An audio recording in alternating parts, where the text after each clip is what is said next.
বসে আছি। Hello everyone, তো তোমরা সবাই কেমন আছো? আশা করছি সবাই খুব ভালো আছে। গুড মর্নিং সবাইকে। চোখ মুখের অবস্থা থেকে বুঝতে পেরেছি যে ঘুম থেকে উঠেছি এক্ষুনি। আর কাল ভাই যেহেতু এসেছিল, তো বোন গেছে ভাইকে ট্রেনে তুলতে, আর বোন চলে আসবে অবশ্যই একটু পরেই। তো ততক্ষণ আমি কাজগুলো গুছিয়ে নিই, আর বুকও ওদিকে ঘুমোচ্ছে। তো চলো দেখতে থাকো ব্লগটা পুরোটা।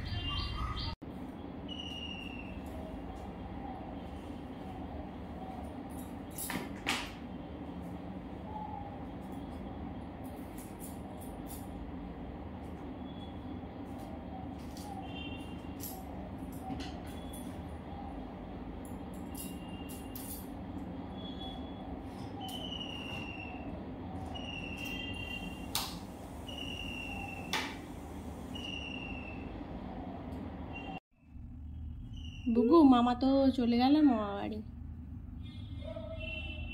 মাসি এখানে থাকবে। মাসি এখানে থাকবে? মাসি আসছে, মাসি মামাকে দিতে গেল, দিয়ে আসছে। সকালবেলা ঘুম থেকে উঠেই জিজ্ঞাসা করা হয়ে গেছে যে মামা কোথায়, মাসি কোথায়। তো ও তো ঘুমোচ্ছিল, আর ওটা ভোরবেলা বেরিয়ে গেছে, তো ওর সাথে দেখা হয়নি, তো সেই জন্য খুঁজছে। হ্যাঁ না, চলে আসবে মাসি। দেখো তো ওইখান দিয়ে আসছে কিনা। আসছে?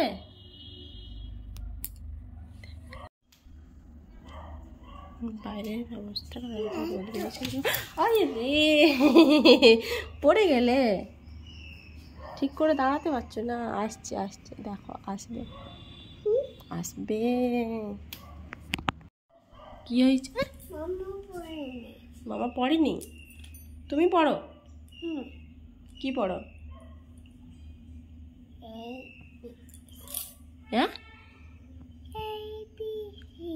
এবিসি পড়ো শুধু?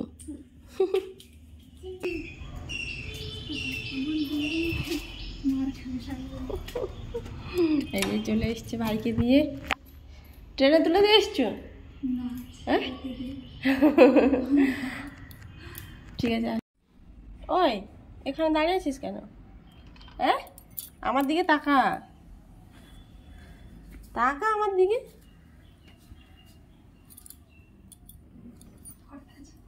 ওই মামা চলে গেছে, মন খারাপ? দেখ, চলে যাবো। মাসি চলে যাবে? তাহলে কে যাবে? আমি চলে যাই, বুক প্যার করে না। আমি যাবো? চলে যাচ্ছি, বাই।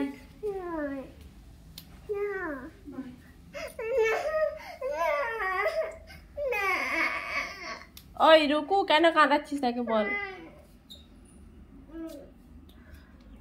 মাসি তো যায়নি, মাসি আছে। তুমি মাসিকে প্যার করলে?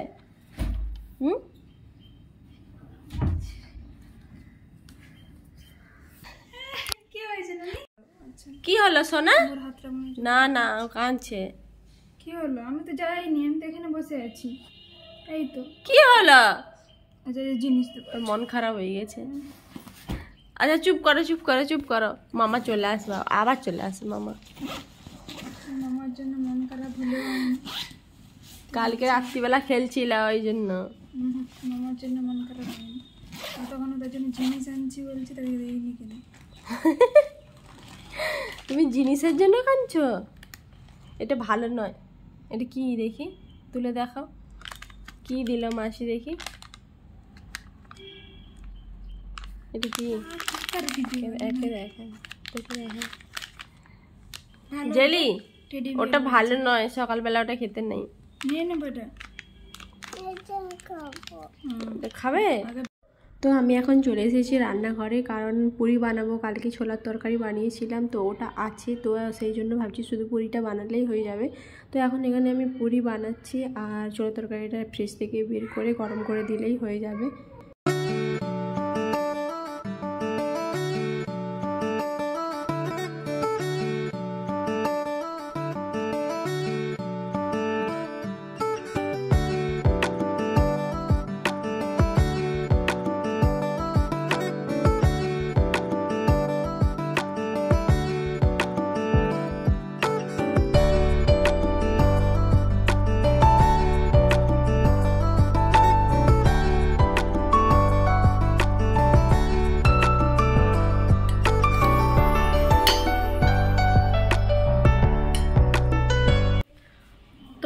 তোমরা দেখতেই পেলে সকালবেলা নাস্তা করলাম, তো তারপরে এই যে বুকুকে পড়াতে বসবো, একটু বইটই নিয়ে চলে এসছে। আর ওকে পড়ানোর পরে তারপরে তোমাদের সাথে কথা হচ্ছে।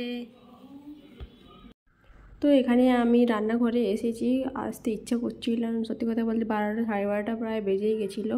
তো বুকুকে খাওয়াতে হবে, সেই জন্য আরও রান্নাঘরে এলাম। শরীরটা একটু ভালো লাগছিল না, তো একটু রান্না করতেও ইচ্ছে করছিল না। তো সে যাই হোক, রান্না যখন করতে হবে তখন চলে এসেছি। বেশি কিছু বানাবো না আজকে, ডাল বানাবো আর চিংড়ি মাছের বাটি চচ্চড়ি আলু দিয়েই বানাবো, কারণ বেশি চিংড়ি মাছ নেই, যেহেতু কম আছে, তো সেই জন্য আমি আলু দিয়েই বানাবো, যেহেতু আর কোনো সবজি হচ্ছে না।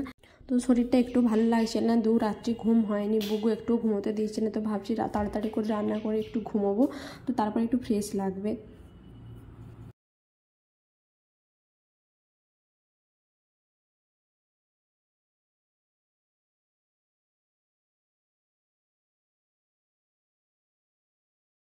তো তারপরে আমি একে একে মশলা গুঁড়ো দিচ্ছি, যতটা পরিমাণ লাগবে তো ততটা পরিমাণে দেবো, যেহেতু আমি বেশি বানাচ্ছি না, কম বানাচ্ছি, তো সেই হিসাবেই আমি মশলা দিচ্ছি। প্রথমে আমি হলুদ গুঁড়ো দিয়ে দিচ্ছি, তারপরে লঙ্কা গুঁড়ো, ধনে গুঁড়ো, জিরে গুঁড়ো যেগুলো থাকে সেগুলো দিয়ে দিচ্ছি। তারপরে আমি একটু তেল দিয়ে দেবো আর একটু লবণ, তার সাথে একটু মিট মশলা ছিল ওটাই দিয়ে দেবো, একটু টেস্ট হবে, যাতে অন্য কিছু মশলা যেহেতু নেই আমার কাছে, গরম মশলা থাকলে দিতাম ওটা, সেই জন্য দিচ্ছি। তোমাদের কাছে যে মশলা থাকবে তোমরা দেবে, আর যেগুলো না থাকবে না সেগুলো স্কিপ করতে পারো, কোনো ব্যাপার নয়, এমনি এটা টেস্ট এসে যাবে। তো তারপর এটাকে ভালো করে মাখিয়ে নিতে হবে। ভালো করে মাখানোর পরে কিছুক্ষণ আমি রেখে দেবো ম্যারিনেট হওয়ার জন্য, তো তারপরে আমি এটাকে বানাবো।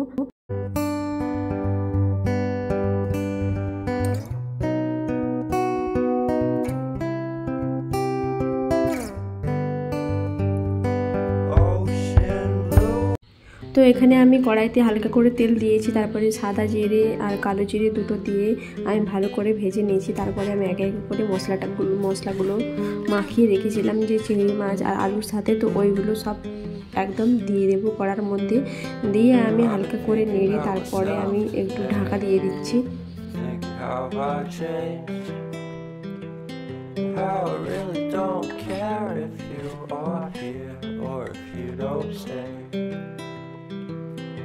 Now I'm feeling those winter blues, but I don't wanna cry.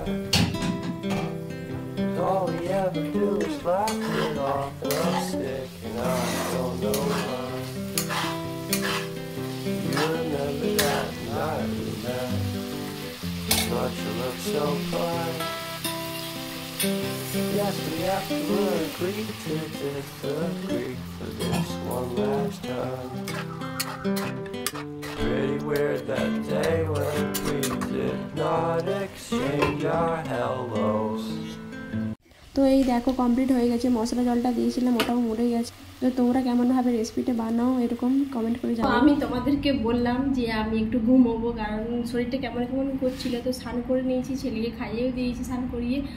ঘুম আর হলো না, মনে পড়ে গেলো বাজার থেকে আম নিয়ে এসেছিলাম এই যে আচার করবো বলে। তো আচার আর করে উঠতে আগে একটা আমের আচার করেছিলাম, এটা ভালো হয়নি, কারণ এটা মিষ্টি আমের আমি আচার করে ফেলেছিলাম, টক আচার আর মিষ্টি আমের, তো সেই জন্য কেমন একটা হয়ে গেছে। তো দেখো দেখতে ভালো লাগছে কিন্তু খেতে অতটাও ভালো লাগেনি, তো সেই জন্য আমি আবার বাজার থেকে আম নিয়ে এসেছি। 3 দিন হয়ে গেলো আচার করবো বলে আর করাই হয় না, তো সেই জন্য ভাবলাম আজকে আমগুলো কেটে তারপরে নুন আর বাবা আমাকে কথা নুন আর হলুদ মাখিয়ে রেখে দেবো। তো কালকে আচারটা বানাবো, তোমাদের সাথে রেসিপিটা শেয়ার করবো পরের ব্লগে, তোমরা দেখতে পাবে।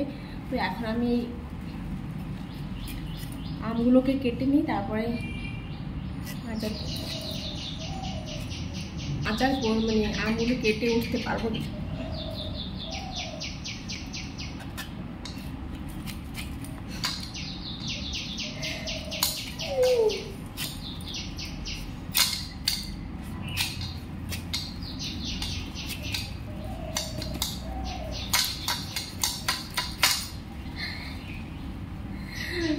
তো আমি আম কাটতে পারছি না, ও বন্দি দেখাচ্ছে।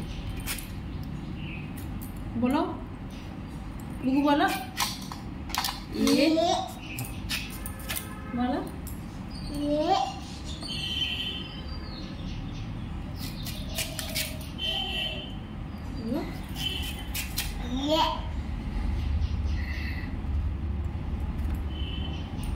তো চলো ফাইনালি আম কাটা হচ্ছে।